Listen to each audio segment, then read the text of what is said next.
Shalom. Que la grâce de l'Éternel et ses bontés se renouvellent dans ta vie ce matin au nom de Jésus-Christ. Bienvenue à notre programme d'Évangile en 5 minutes. Ce matin, nous voulons un peu parler sur la crainte de l'Éternel ou encore la sagesse. La Bible nous enseigne que la sagesse, c'est craindre l'Éternel. Être sage, c'est craindre l'Éternel. Ou encore, la sagesse consiste à savoir ce que Dieu veut et agir en conséquence. Un homme sage est un homme qui sait ce que Dieu veut, qui connaît Dieu et qui agit selon ce que Dieu veut. Alléluia. Donc, ce matin, nous allons lire Ecclésiaste chapitre 7, le verset 12. Car à l'ombre de la sagesse, on est abrité comme à l'ombre de l'argent. Mais un avantage de la science, c'est que la sagesse fait vivre ceux qui la possèdent.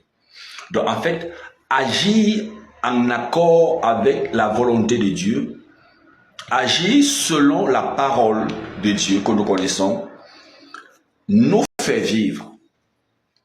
Agir selon la parole de Dieu que nous avons reçue, que nous connaissons, a la capacité de nous faire vivre.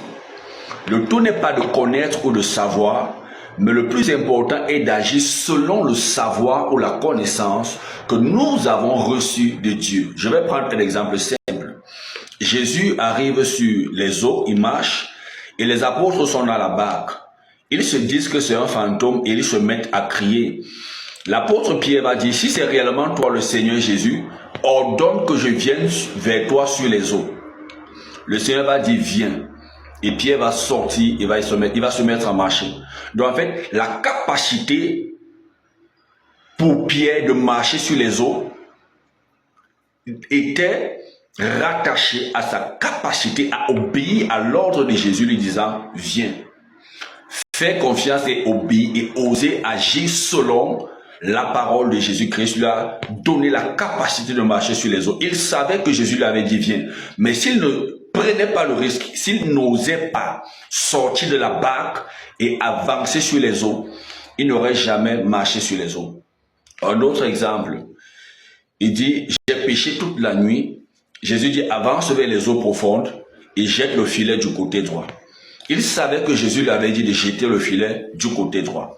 Au départ, il a commencé par raisonner et par dire beaucoup de choses, j'ai péché toute la nuit, voici. Mais lorsqu'il s'est rappelé qu'en fait, c'est le Seigneur qui est en face de lui, il va dire, sur ta parole, je jette le filet. Un homme sage. Je peux ne pas comprendre ce que Dieu veut faire. Je peux ne pas comprendre les voies de Dieu. Je peux ne pas comprendre la sagesse de Dieu. Mais je sais que Dieu m'aime, Dieu est bon. Il a toujours raison. Je lui fais confiance. Alors lorsqu'il me dit jette le filet, je jette. Lorsqu'il me dit viens, je viens. Lorsqu'il me dit saute, je saute. Lorsqu'il me dit stop, je m'arrête. C'est ça la sagesse. Regardez l'exemple du prophète Jonas. Celui que Dieu avait envoyé vers Ninive afin d'annoncer un message. Celui-ci va prendre le chemin inverse et va se retrouver à Tarsis et finalement dans le ventre du poisson. N'eût été l'intervention de Dieu, Jonas serait mort parce qu'il avait demandé à ceux qui étaient sur le navire avec lui dans le bateau de le jeter dans les eaux, ce qu'ils vont faire. Et Dieu va envoyer un poisson qui va l'avaler. Jonas va passer 3 jours et 3 nuits dans le ventre du poisson. C'était les conséquences de sa désobéissance. Il avait nagé à contre-courant. Il avait choisi de diriger sa propre vie. Il s'est retrouvé dans le ventre du poisson. Mais regardez, dans Jonas chapitre 2, le verset 8 jusqu'au verset... Le verset 8 jusqu'au verset 11, il est écrit, « Quand mon âme était abattue au-dedans de moi, je me suis souvenu de l'Éternel et ma prière est parvenue jusqu'à toi, dans ton saint temple. Ceux qui s'attachent à de vaines idoles éloignent d'eux la miséricorde. Pour moi, je t'offrirai des sacrifices avec un cri d'action de grâce. J'accompagnerai les vœux que j'ai faits. Le salut vient de l'Éternel. » Lisez le verset 11. L'Éternel parla au poisson et le poisson vomit Jonas sur la terre.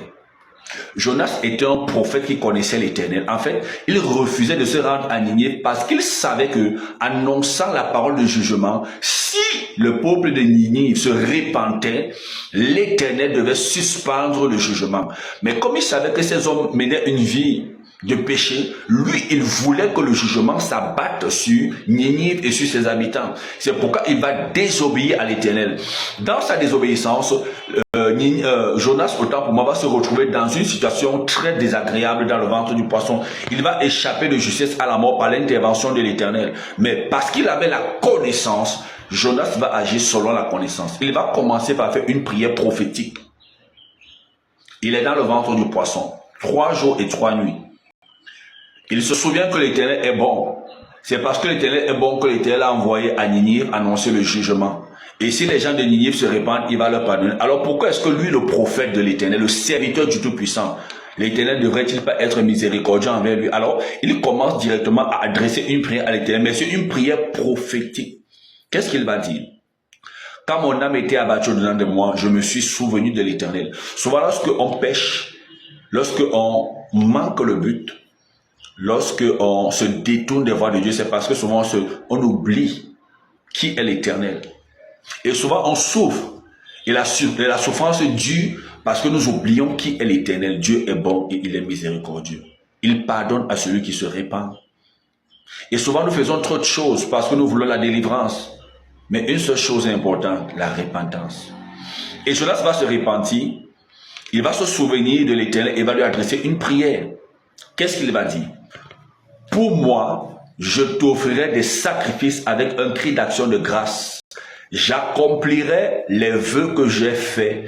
Le salut vient de l'Éternel. En fait, il est en train de dire ce qu'il va faire lorsqu'il sera hors du poisson. Donc, en aucun cas, en aucun moment, Jonas n'a vu sa vie se terminer dans le ventre du poisson. Pourquoi est-ce que tu penses que tu vas finir dans cette situation, dans le déshonneur? Pourquoi est-ce que tu penses que tu vas finir dans la pauvreté? Pourquoi est-ce que tu penses que tu vas finir seul, célibataire? Pourquoi est-ce que tu penses que tu vas finir, je ne sais pas, malade? Je vais t'annoncer que l'Éternel peut encore te guérir. Si seulement tu peux te tourner vers lui. Il peut arriver que, comme Jonas, la situation est la conséquence de ta désobéissance. Tu t'es éloigné de Dieu. Tu as quitté l'ombre de l'Éternel. Tel que Ecclésiaste déclare que à l'ombre de la sagesse, on est abrité comme à l'ombre de l'argent. La sagesse fait vivre ceux qui la possèdent. Jonas était sage en ce qu'il connaissait le Dieu qu'il servait. Il va agir en connaissance de cause. Il va se repentir et il va faire une prière prophétique. Il va promettre à l'Éternel et lui dit, j'accomplirai les vœux que j'ai faits. Si tu es capable de revenir sur tes pas, de reconnaître ton erreur, de demander pardon à Dieu et d'être sincère dans ton cœur, de renouveler ton engagement, l'Éternel va parler à cette situation et tu seras restauré au nom de Jésus-Christ. Peut-être tu vois des ossements desséchés autour de toi, mais tu as écouté ce message et ça a touché ton cœur. Tu es en train de te repentir. Je parle à ta situation au nom de Jésus-Christ. Que la vie émane de cette situation et que la gloire de Dieu soit restaurée sur ta vie au nom de Jésus. Parce que tu t'es repenti, parce que tu es revenu à tes engagements, je te déclare libéré de cette maladie, libéré de cette sécheresse, tu sors de cette confusion, la grâce et la faveur de Dieu te localisent. À partir de maintenant, tu es béni au nom suprême de Jésus de Nazareth. Je t'annonce ta restauration. Que la grâce de Dieu et sa faveur surabondent dans ta vie au nom de Jésus-Christ. Shalom et à très bientôt.